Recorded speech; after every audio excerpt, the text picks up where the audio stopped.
Est-ce que vous avez prévu partir dans le sud avec vos enfants cette année? Si oui, j'ai quelques trucs pour vous.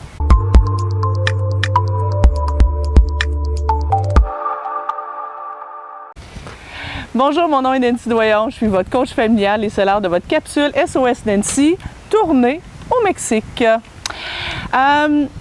Première chose à penser si vous voulez partir en voyage avec les enfants, c'est bien entendu de bien choisir votre resort. Assurez-vous qu'il y a suffisamment d'activités pour les enfants, qu'il y a aussi peut-être un Kids Club qui va vous éviter de passer votre semaine à faire le géo avec vos enfants. C'est le fun de faire des activités avec nos cocos, c'est le fun d'être avec eux, mais en même temps, on veut aussi pouvoir relaxer sur la plage, faire un petit peu de lecture et il y a plusieurs resorts qui proposent une foule d'activités pour les enfants, une prise en charge aussi des enfants dans les soirées où vous décidez d'avoir peut-être un petit souper en tête-à-tête. Ça vaut la peine de surveiller ça. Surveillez aussi au niveau de la sécurité parce qu'il y a vraiment des endroits, dont l'endroit où je suis ici au Mexique, où la mer, le fond de la mer est très rocailleux, donc il y a des risques de blessures pour les enfants. Donc, il faut peut-être voir un petit peu à ça aussi. Maintenant, deuxième élément à voir, c'est ne vous bercez pas d'illusions.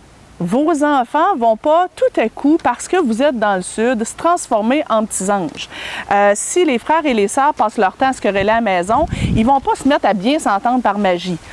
Si vos enfants ont du mal à vous écouter à la maison, à obéir aux consignes, ben ils ne seront pas tout à coup meilleurs parce que là, ils sont reconnaissants que vous les ameniez dans le sud. Tu sais, pour les enfants, ce qu'on leur donne, oui, ils sont contents, oui, ils réalisent en partie l'importance que ça a, mais pour eux, c'est normal. Ils ne sont pas si reconnaissants que ça. Donc, c'est pas parce que vous les amenez dans le sud que tout à coup, ils vont être adéquats. Et dans ce sens-là, je vous encourage à, avant de partir, bien clarifier avec vos cocos quelles seront les règles.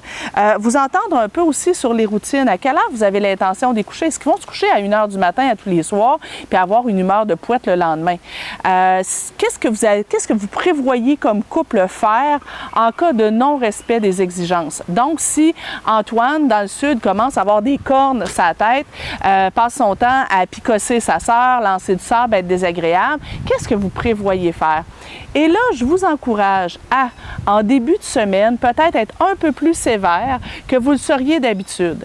Et n'hésitez pas à sacrifier une demi-journée, par exemple, où vous retournez avec le fameux Antoine à la chambre d'hôtel et vous lui demandez de se reposer.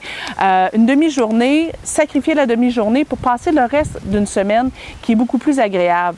Le fait que les enfants sentent que les attentes sont un peu différentes, que la marge de manœuvre est différente, que là, tout à coup, ils ont l'impression d'avoir une espèce d'élastique comme marge de manœuvre, peut les amener à être beaucoup plus désagréables que d'habitude. Si vous avez des règles, des attentes claires dès le départ, ça risque de beaucoup mieux se passer. Maintenant aussi, ce que j'ai envie de vous dire, c'est pourquoi ne pas profiter du Sud pour faire quelques enseignements avec vos cocos? Premièrement, peut-être en profiter pour les sensibiliser à la langue espagnole, leur enseigner des petits mots, les encourager à commander certains trucs eux-mêmes. Peut-être aussi sortir du resort pour leur montrer la réalité des enfants qui les entourent, sans nécessairement mettre trop l'accent sur la pauvreté, juste comme leur montrer les différences culturelles. Ça peut vraiment les amener à avoir une belle ouverture d'esprit. Vous pourriez aussi en profiter pour faire quelques enseignements sur le savoir-vivre. Je ne peux pas faire autrement que de voir ce que je vois dans les resorts. Par exemple, quand on arrive au buffet, leur enseigner à faire une file, à ne pas passer devant les gens, à ne pas ramasser, faire un gros tas sur leur assiette avec des trucs qu'ils ne mangeront pas. Leur enseigner aussi sur la plage à respecter les gens autour. Les gens sont ici pour se reposer. Donc, peut-être faire attention à ne pas jouer à hurler. C'est sûr que des enfants, c'est normal que ça s'ébatte un peu, mais en même temps, j'ai vu des enfants, moi, qui hurlent la journée longue, puis les parents n'interviennent pas. Je trouve pas ça logique. Enseigner aux enfants aussi à faire attention au sommeil des gens. Le matin, peut-être qu'ils sont lève tôt, bien, on va leur enseigner à faire attention à ne pas parler trop fort pour respecter les voisins. Comme on espère que nos voisins vont nous respecter nos enfants à 11 heures le soir en hurlant pas sur leur balcon. Dernière chose qui est super importante, bien, profitez-en. Profitez-en pour être avec vos enfants. Profitez-en pour aussi mettre de côté votre chapeau éducatif puis avoir juste du plaisir avec eux. Hier, je regardais, il y avait un spectacle de danse cubaine et je voyais un papa qui dansait avec sa fille d'à peu près 4 ans, la tête en haut, la tête en bas. Les deux avaient l'air d'avoir énormément de plaisir.